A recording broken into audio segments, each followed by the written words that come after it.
Grief is not the end of your story, it's the beginning of a new chapter. Welcome to the Empower Grief Journey podcast. I'm your host, Chris Mamone, founder of the Empower Grief Journey coaching and podcast platform. This podcast is your dedicated space for healing, growth, and transformation. Each episode brings real conversations with people around the world who have navigated grief and discovered the strength to create inspiring new beginnings. Together, we'll walk from grief to empowerment through stories, practical tools, and actionable insights. You'll uncover the hidden gifts within your grief, reclaim your personal power, and step into a future filled with courage and hope. Today, I have a wonderful guest with us. His name is Ken Miller. He's an author, speaker, and founder of Denali FSP, a consulting firm dedicated to helping organizations achieve sustainable funding. His book, Becoming Ken: One Black Man's Journey from Ivy League to Prison and Back Again, chronicles his powerful story of resilience, redemption, and authenticity. Through his keynotes and programs like From Rock Bottom to Resilience, Ken inspires audiences to embrace truth, face adversity, and make meaningful life choices. And so, without further ado, ladies and gentlemen, I'm going to introduce you guys. Ken, welcome to the podcast. Hey, thank you, Chris. I'm so looking forward to it. And again, thank you for inviting me on. Likewise, and you and I talked a lot through the pre-interview. It actually went twice as long as I normally do with people, because you have such a powerful story of, like you said, going from an Ivy League background. I know you were really good in school to going Mhm. through a life on the streets in many ways, and I'm gonna let you share that story. But I'm just really inspired by your background and what you came from and what you've risen from through your journey. And so I'd love to start the podcast with you sharing with our listeners a little bit more about that story. Uh, I'd love to. So this sets the foundation and sets the baseline of who I am today and the conversation that we're going to have. I'm 62 years old. I live presently in Bellingham, Washington. As you can tell, I am African American, but more truly, I'm biracial. My mother was a white teenage runaway in New York in 1961. And she met my father, who was a pimp and drug dealer. And I'm the byproduct of that relationship. At birth, I was put up for adoption, and I ended up doing 6 years in foster homes. What I knew from that is that I was not wanted. That I understood when I was 4 years old, because I did not have a mother. I didn't even think about fathers, but I did not have a mother. I just went through foster home to foster homes or group homes. I was adopted at age 6 by Irene and Sam Miller, and this is in New York. Actually, we lived upstate New York. And then at age 12, I moved to Anchorage, Alaska with my mother. And by the time I was 17, but let me just go back. When I was adopted at age 6, this is somewhat important. I couldn't read, I couldn't write, I could not tell time, and I could not even tie my shoes, because foster homes, that's not really their job. It's just to provide housing and shelter for the thousands of foster children we have in the New York system. So I was taught how to read that first summer, and I remember I wanted to play, but my mom knew it was more important that I learn how to read. And by second grade, I was just before my second grade, by halfway through second grade, I was reading at the fifth grade level. By the time I'm 17, I'm a National Merit Scholar. I was accepted to Harvard. I went to Dartmouth to do my undergrad. Unfortunately, I graduated from Dartmouth with a degree in fraternity with a minor in drinking. That's my degree. And I then went into the corporate world, got sober because I was a full-blown alcoholic 1 month after my first drink, which would have been freshman fall in college. And I got treatment, my first one. And then 2 years later, I relapsed, and I was to spend the next 20 years homeless in the missions, in the soup kitchens, in the abandoned homes, abandoned cars, incarcerated, in treatment, or in prison. That was my next 20 years. And then what happened is I was arrested for my third felony. I've been to prison 3 times, spent many years behind bars. I was arrested for my third felony. I was threatened with the habitual criminal statute in the state of Nevada, which would have been 25 to life because I'm a habitual criminal on my next felony. in the state of Nevada. And I made some decisions with help from God, but I made some decisions that I needed to work on the physical, the emotional, the spiritual, and the intellectual. I did that in prison. I had 3 years to do that. And I got out of prison, and then I began the journey really of healing from many of the trauma or experiences, many brought on by myself, but some I was innocent, that were brought on, and healing from those. And as of, I tell people all the time, 4 or 5 years, it's been now, I'm 62. Last 4 or 5 years, I've been well. I'm well. I'm well. I do life well. I make good decisions for me and my loved ones, my family, and those who I'm close to. And I'm comfortable with me. And so now what I can do is give back and give out. So that gives you a little 30,000. The whole book has a lot more in it. A lot more.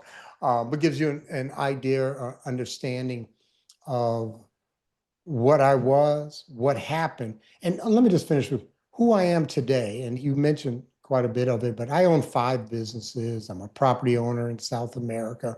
I'm a speaker on stages across the country. I write books. I have 3 more books coming out this year. I also have a company. I have a company that does AI. I have a company that also writes grants for tribal organizations throughout this country. I've been very successful financially, very successful physically, very successful in my choices of my companions and my family. And I'm just blessed, and I'm just looking forward to speaking more specifically to some of the topics that you have. Well, Ken, I really appreciate you filling us in on a little bit of your background. And I just want to say, I can't imagine growing up in a foster home because I've heard stories over the years, even when I was growing up. So I had friends that went through that Mhm, system. And like you said, it's really just to provide housing and basic needs of things. But there's a mhm, lot of life that gets left out in that process. And something that you said that was very powerful to me was this feeling of being unwanted. And mhm. I really want to ask you a deep question about that. When you realized you were unwanted, how did you go about searching for that out in the world? And how did you find, I know coming to peace is probably not the right words for that, but how did you find peace within yourself through that journey? So it took me 50 years to heal from that. So what unwanted means, especially to a child, is that I don't have precedence. I don't have importance. Just my being. I'm a child. Am I not important? Am I not? And plus, when we have these models, if nobody had a mother, I wouldn't feel bad that I didn't have a mother. Even though I was around other children, but usually I just went with one other person to multiple homes. But every once in a while, we'd be put into these like group homes, but it was always me and Jacob. And what I realized is that I almost hate to put it this way, but I was like a commodity. I was a commodity. And again, they provided, I don't have the stories that, I was beat or sexually abused or burned with a hanger, heated hanger. I didn't get that. It's more the psychological sense. I didn't get the hugs. I didn't get the I love you. I didn't get that you're important to me as you're my child. I didn't get that. Now, I did get that when I got adopted. Please understand that. But I still had built into me that I will do anything in my power to not be abandoned. And the best manifestation of that is the inability to say no. The inability to say no. Because if I say no, you might not like me and you'll reject me or abandon me. The other thing that there's another manifestation or example of an individual that has that same situation is that we buy friends. We buy people. We buy your friendship. I'll buy the drink. I'll buy the drugs. I'll buy the trip. I'll buy so that My thing, I was 10 years old, 1972, and I would steal money out of my mom's purse so that I could buy candy for the other kids at the camp, summer camp, so that they would like me and they'd be my friend. And that's 10 years old, stealing money out of the woman who loves you unconditionally. But it's more important that I have these kids like me and not reject me. And I had that, I can give you 20 more examples of that. But those are some of the things that we encompass, as a child going through that trauma of not having a mother. And it doesn't have to be biological. If someone had adopted me, I'm just going to tell you the story. The story was because my mother, my biological mother, I did not meet till 2016. Okay, 54 years later, I did the DNA, found her. Great story.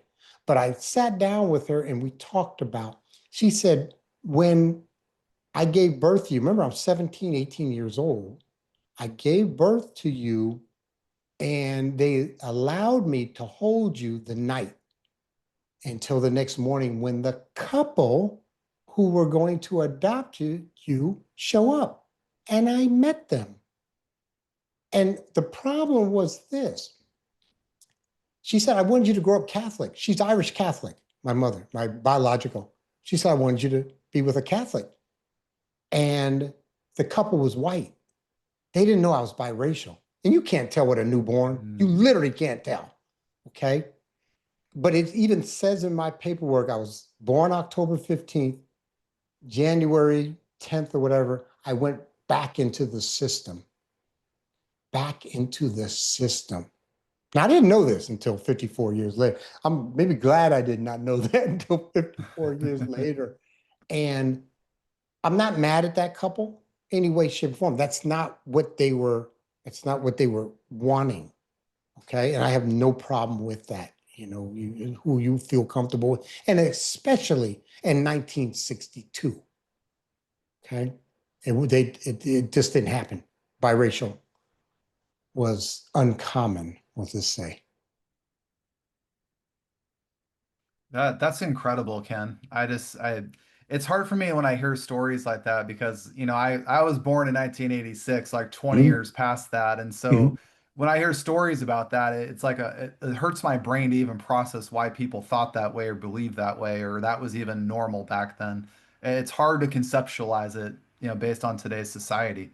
Um, one of my questions I wanted to ask you, it sounds like the feeling of that unwantedness Mhm. carried through your life theme in a lot of ways. I know you shared with me Mhm. the depths of your story, Mhm. being on the streets and being a drug dealer and, being in the prostitution side of things on the Mhm. street. I know that living life on the street is such a radical different lifestyle than most of us are accustomed to, let alone even Mhm. know about for that matter. Mhm. Do you mind sharing a little bit about that side of how grief took you to that side of the world? Yeah, I mean, no problem. I'll talk about anything. So I get out of college in 1984. I have a degree from Dartmouth College, Ivy League. I go back to Alaska. My mom puts me into treatment, my first treatment, and I get sober, 84 to 86. I wear Hickey Freeman suits, Allen Edmonds, wing tipped shoes, silk bow ties, white shirt.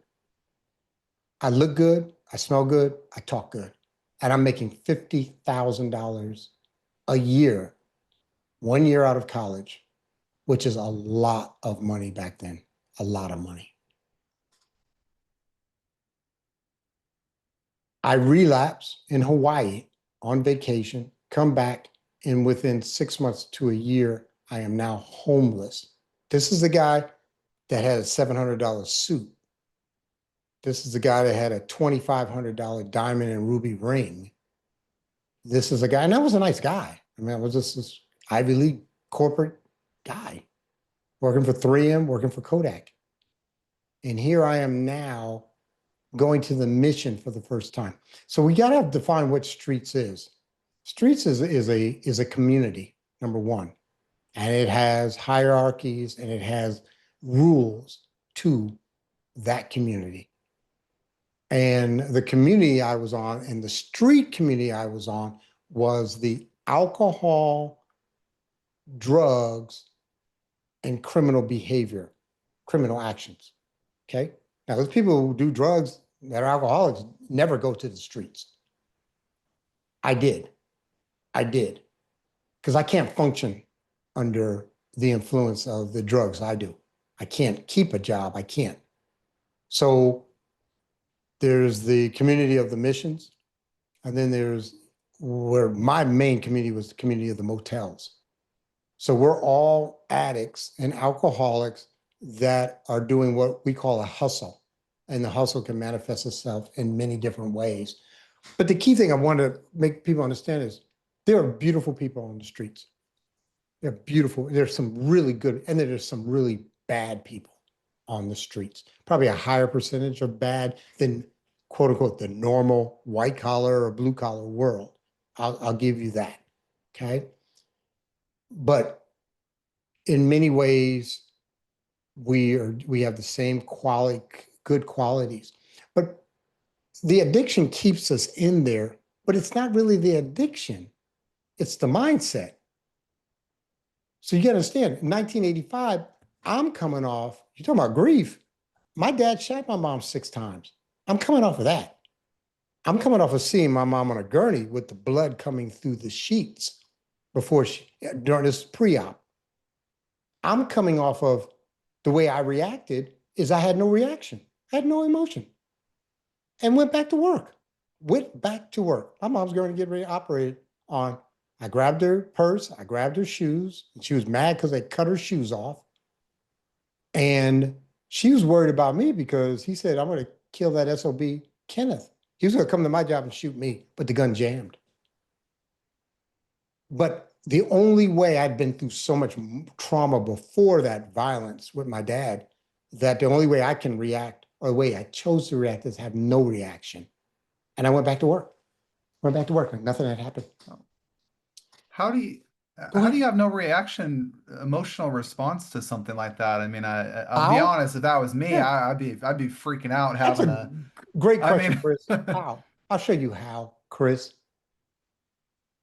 When you're getting beat and your father says, don't cry or I'll beat you more, okay? That's how you create that.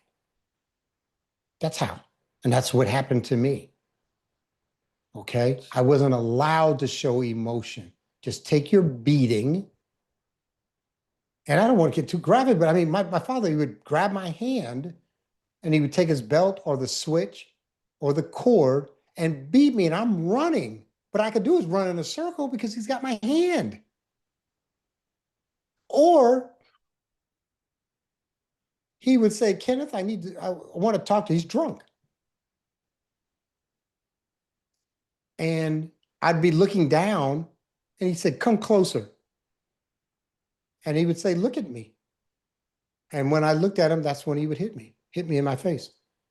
But he had to make sure I'm looking at him before I do it. You're the first podcast I've ever mentioned that. So I appreciate you bringing it out of me.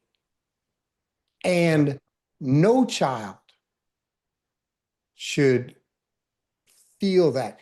I had so much fear of my father.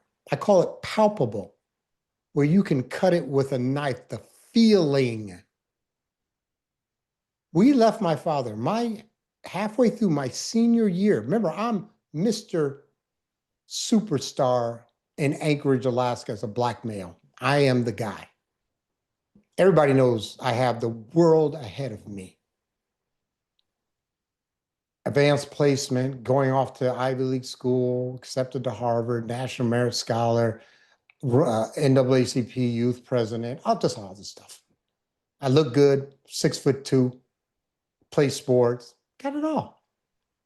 Halfway through my school year, my father and I got into a situation that the police were called, the ambulance was called, and I had to hide out the last 3 months. Hide out the last 3 months of my senior year in high school. Should be one of the best times of your life. That's what I had to do. I didn't talk to my father for 5 years after that. But I was walking down the street, 13th and Gamble, Anchorage, Alaska, in the summer on break from college. And I looked up and he was 5 feet in front of me. And in 1 millisecond, the amount of fear, and I'm 19 years old, but I'm not a man, not that could take on my dad. In my head, I couldn't take my dad on. I turned around and ran as fast as I could. Grown 19-year-old, 6'2", 210-pound man, because that's the fear I had for my father.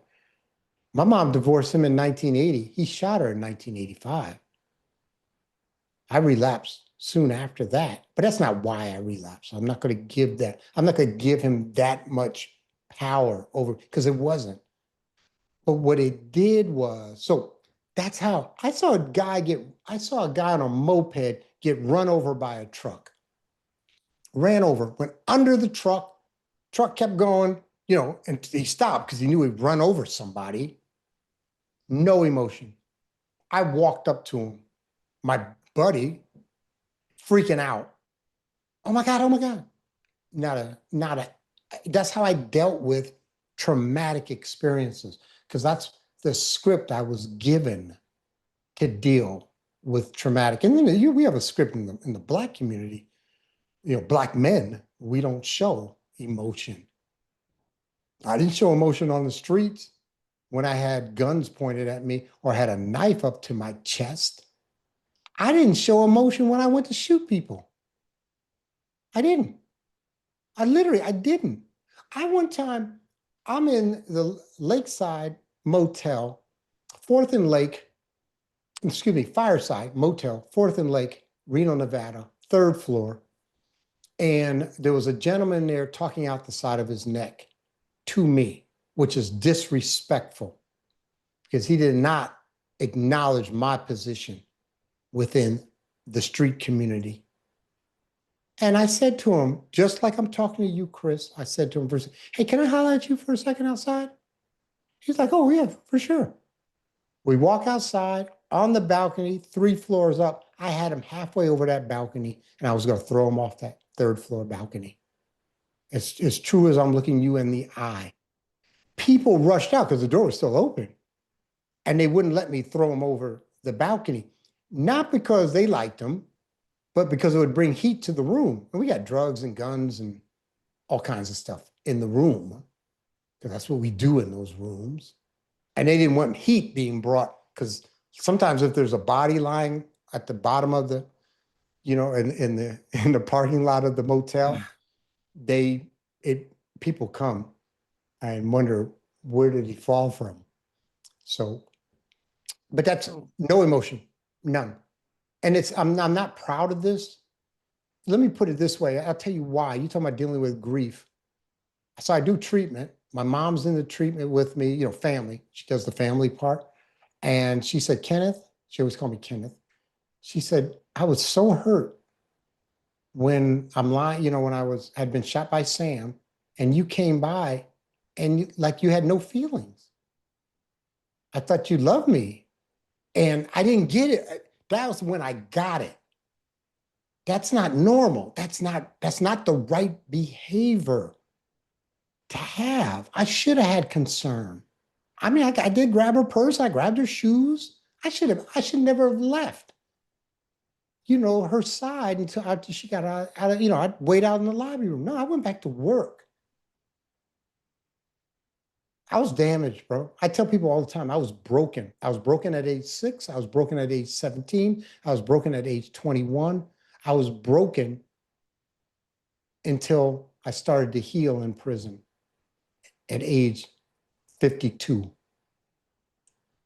So Ken, Yeah, I'm sorry. I just want to say that I appreciate your vulnerability and being open about these Mhm. scenarios you've run across in life, Mhm. and especially the part talking about being emotionless, because in a lot Mhm. of ways, I've had that same part in my life where I never showed very much emotion with certain things, and I saw that it only came out when I watched my grandfather pass away from cancer, when I lost my son to Mhm. stillbirth. Those were those pivotal moments in me that it was like somebody ripped a bird out of a cage or something, and it just like came launching at me.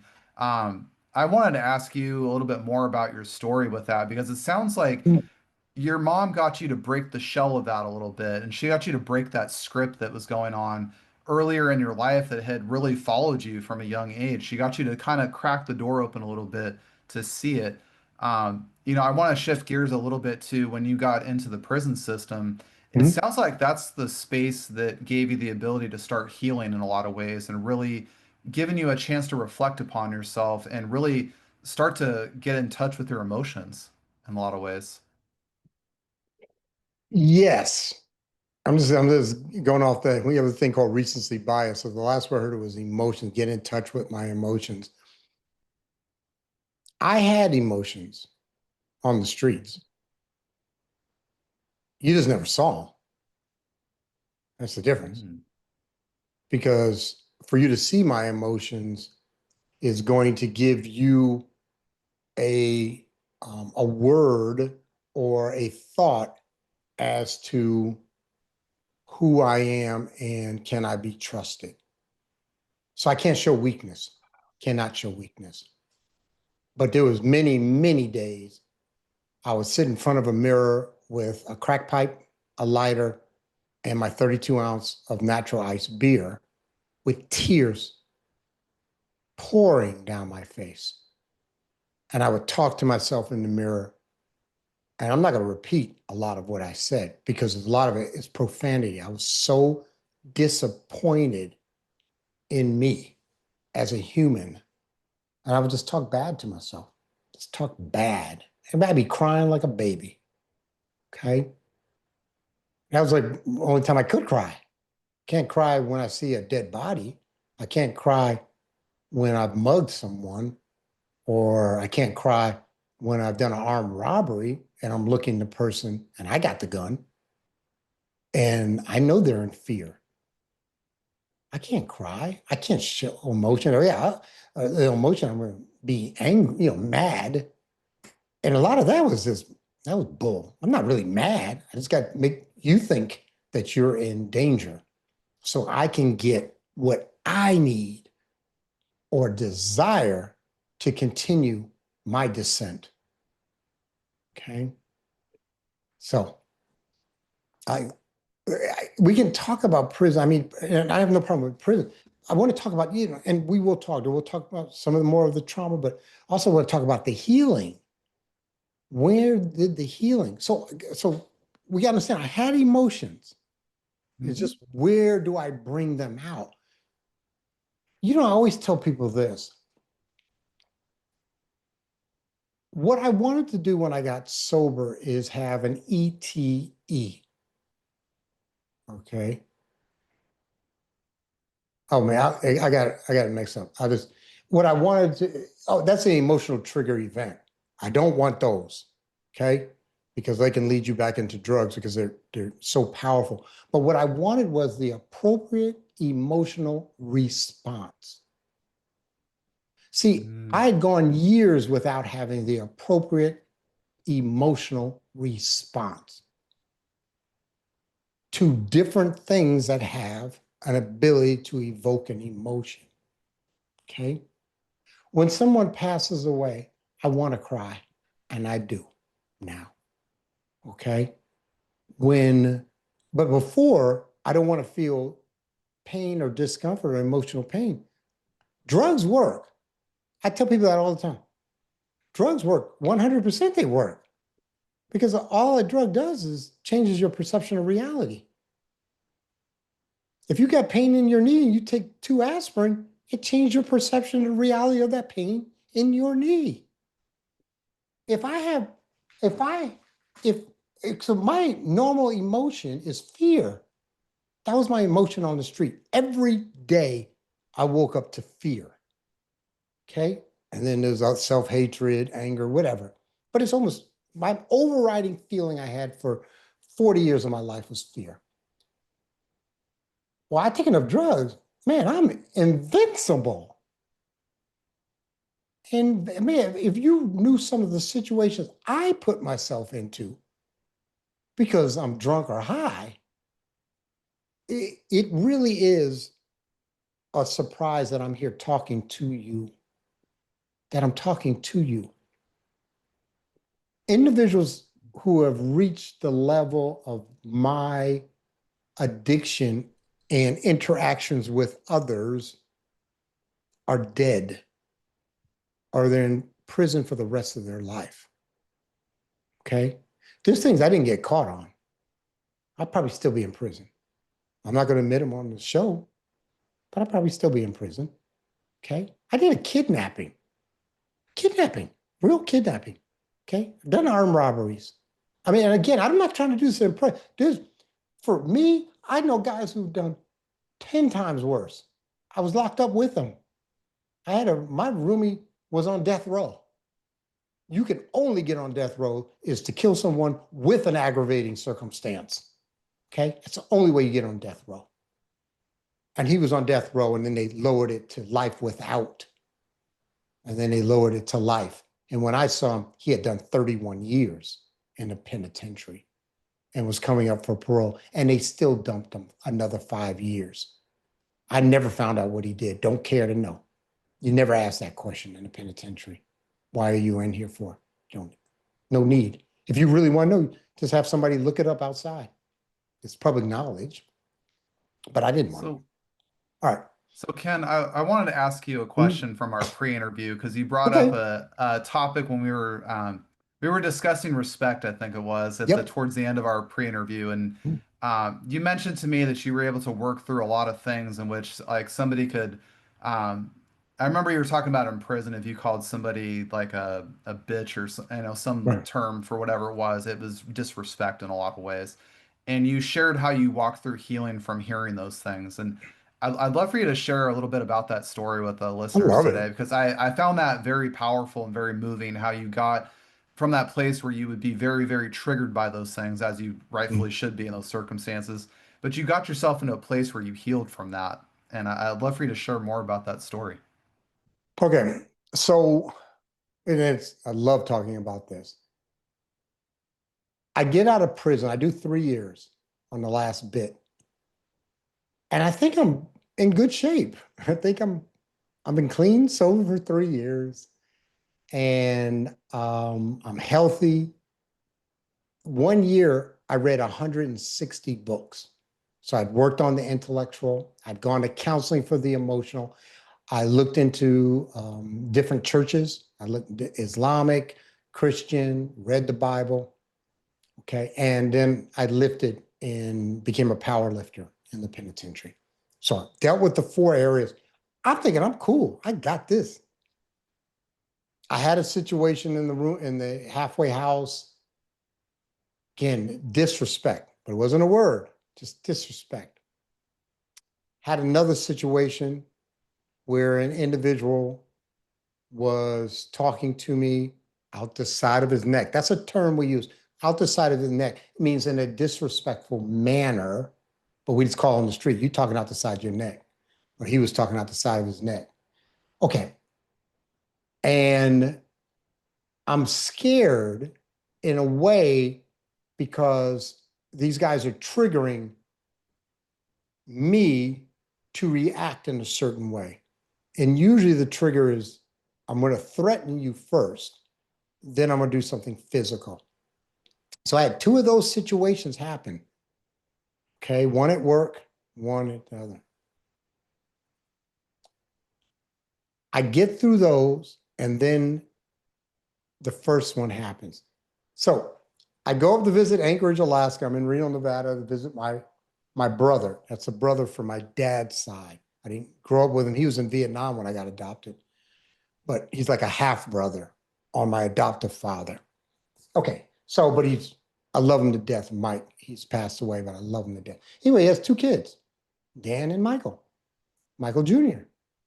And I haven't seen these kids in like 10 years. Right. And we're going up the escalator in Nordstrom's. And I chuckle about this. Anyway, he's behind me on the escalator and he says, "Hey, Unc, were you somebody's little bitch in the penitentiary?" And I'm in shock because you are the first person to call me a bitch that I have not hit. We bypassed the threat part. But I know this is my nephew who I love. He's my nephew. I got to the landing in Nordstrom's, Anchorage. I can picture it as we speak. I pull out my phone. I call my brother up. I said, "Hey, Mike." Mike Jr. said this. He said, "Put him on the phone." I gave him the phone, walked away. About a minute later, came back. "Hey, Unc, my bad. Will never happen again." Because my brother knows the rules. We got rules. And this is the rule in the Black community. And really, the streets. He's from Brooklyn. Like I said, Vietnam vet, machine gunner in Vietnam. I mean, he's hard. My brother was hard, but a beautiful, loving soul. The rules are you can't call me a punk, you can't call me a bitch, and if you're not of my race, you cannot call me a nigger. End of story. Those are what we call trigger words. Now, different people have different trigger words. When I was in prison, the Hispanics, they would call another Hispanic a mariposa. Tú eres mariposa, which means you're a butterfly. It's the same thing as calling us a punk, which what it means is that you are weaker than me. Therefore, I've called you that in front of everybody. You have three choices. You can buy me commissary, you can clean my cell, or you can provide sexual services to me. Because I called you a punk or a punk bitch, punk ass bitch. Okay? Wow. Those are true. So anyway, I got this. So I'm cool. A month later, 6 months later, I'm in an argument with my wife. And she said, "You're just a little bitch. Or stop acting like a bitch." And I took a step towards her to hit her. And I've never hit a woman. Well, we'll just say never hit a woman. And I spun around. I'll never forget, 180, we're in the garage. Okay. I spun around, tears flowing. And I said, "What's wrong with this picture? What is wrong?" It was a word, it was a vibration of, of air. Your vocal cords came out and you were willing to hit your wife. And I spent the next year, first of all, I had to identify the words because I didn't know what all the words were.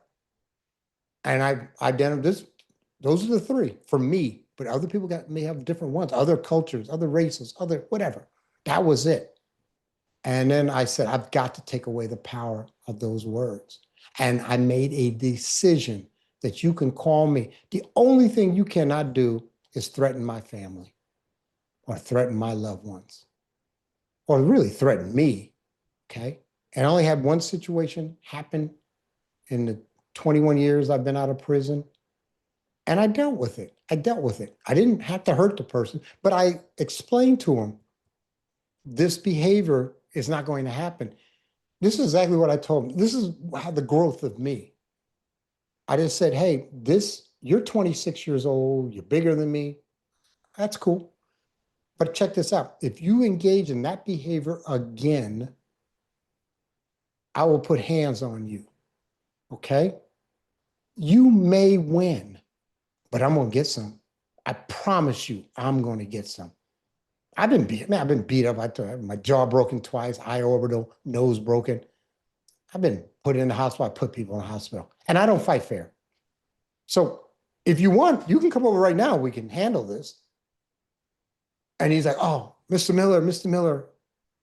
And anyway, and you can say he backed down, but I just told him where we're at because you threatened a member of my family that I have responsibility as the man of this home to protect them. And I did that. And we were cool. come on, let's go talk about basketball. My basketball buddy to talk to. So that's that's taking away the power of words. But you've got to identify. Most people don't take the time, and literally the time, to identify what are these words and what do they mean to you. You got to understand. So what happens is, and I'll end with this, you have an external cue. Usually it's verbal, but we have the famous one, don't step on my shoes in the club at the disco. I mean, that's been known, at least in the Black community, for years. There's another one I'm going to talk about too, that's in every culture that I know of. But we have an external cue. And then what I teach my guys, because I teach on this too, is we've got to learn a thing called gap control. You have to get away from the react to an act. And so a react is, we're talking about instantaneous or within a couple seconds. How can I create space, gap, so that I can use the cognitive abilities and or spiritual abilities or capacity that I have to make a decision that's life affirming for all parties? And sometimes that decision is to run. That is the best decision you can make.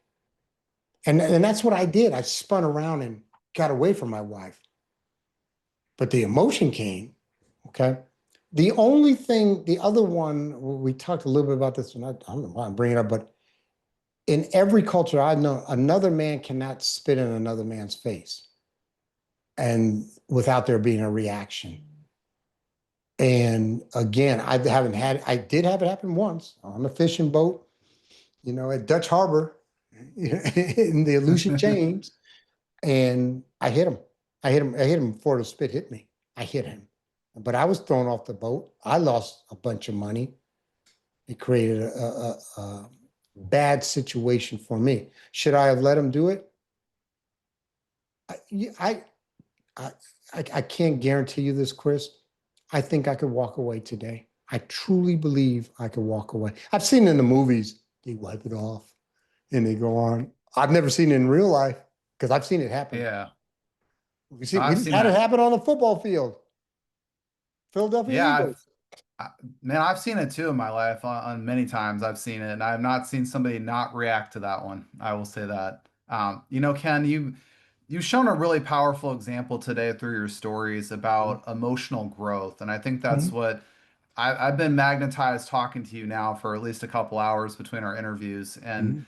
I think it's such a powerful thing to just what I know about you, growing up through the foster care system and getting into a family, and then going through everything you did with your dad, going through the prison system, living life on the streets, and going from this place of, like you said, feeling unwanted, and then really rediscovering who you are. And on top of that one, that's most important to me is that you learned how to feel your emotions. And when I say that, I mean more than just anger or frustration or a lot of those negative emotions, as people call it, but you learned how to widen up your emotional threshold to feel how you're feeling and making sense of those things. And that led you to a lot of personal growth. Like you said, Mhm. I know a lot of guys, by the way, as I've heard lots of stories, and I'm always reading stuff all the time, that there's guys that will hit their wife when something like that happens. And it's really learning, like you said, that gap control. It's learning that moment to say, yeah, I didn't like that, and that sure as hell didn't feel good, and I'm really not fine with that. But giving yourself that space to turn and process that emotion away from that physical environment so that you can better handle yourself and give yourself a better opportunity, is like I like to phrase it. But I just think it's so powerful, your narrative of learning how to really process and understand your emotions on a better level. I think it's Well, beautiful.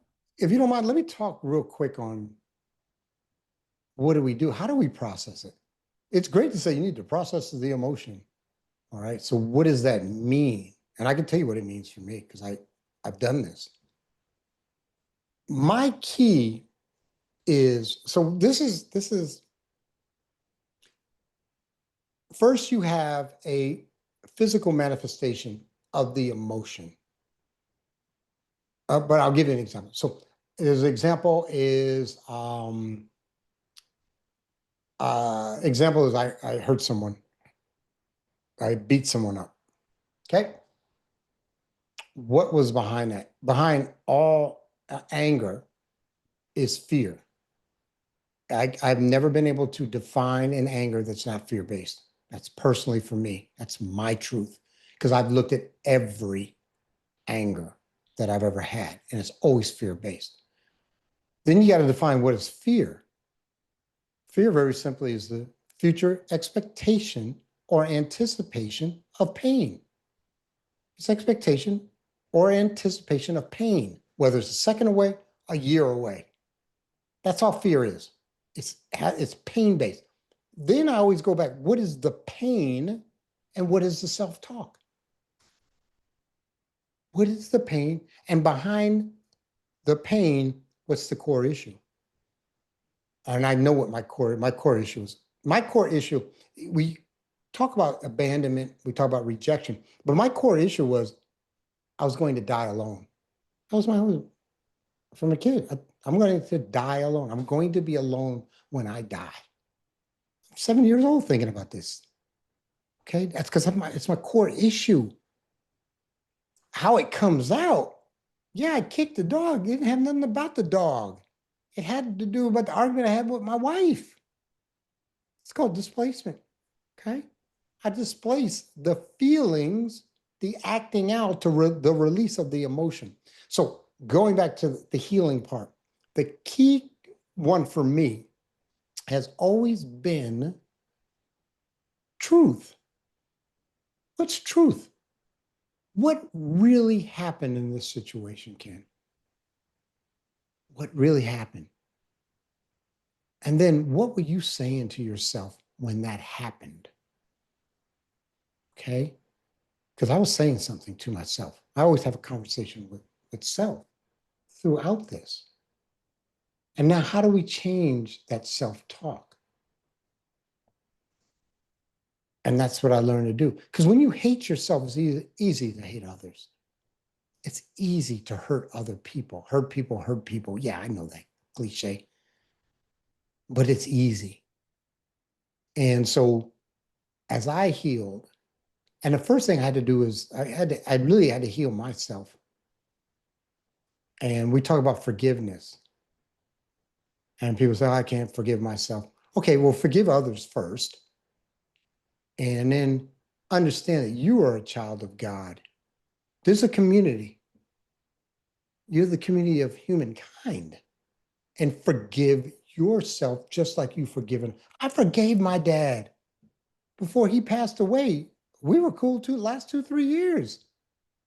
Even though he shot my mom 6 times. When she passed away, had 2 bullets in her still. They only took out 3 of them and left 2 in for whatever reasons. I was the surgeons. She still had 2 bullets in her 30 years later.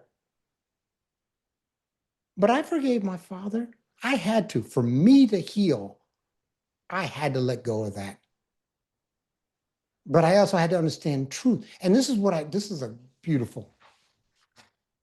I had to understand my father.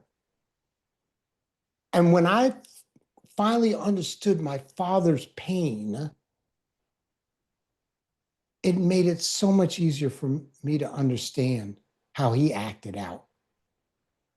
My father didn't want any more kids.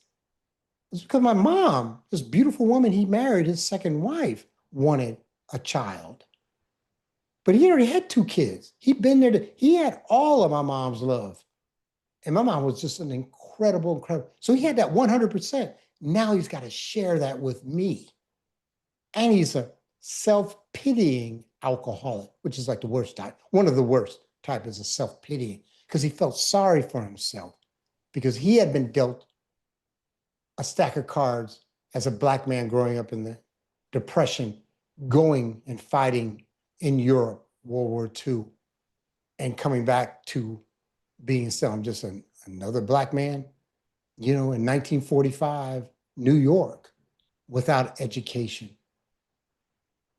with a wife who makes more money than him and is more educated than him, with this new kid.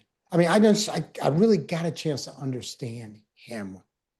And when I did that, it allowed me. A lot of people won't take the time. They won't allow the fallibility of being human and understanding. I'm not saying remember, I was locked up with some people that you should be very, very glad that we have prisons. Very, very glad. Because they're so broken. They weren't that way when they were 3 years old doing the things they were going to do, but they got broken. And for some, they'll never heal. They're too broken. And I'm not going to look at this person and say, you never heal. I'm just saying my experience being locked up with these guys for years and knowing they've been knocked down for 20, 30 years, and they're still in their interactions with others in a controlled environment, still are dangerous and manipulative and hurt others because they hurt. And they have a worldview where it's all about them. We talk about sociopaths, psychopaths. I've met them. I've met them. Spent time with them. Okay. So sorry, I went on a little rant, but I just base it on truth. I'm a big believer in prayer also, but prayer without action, I'm not a big believer in. And I'm a big believer in tolerance.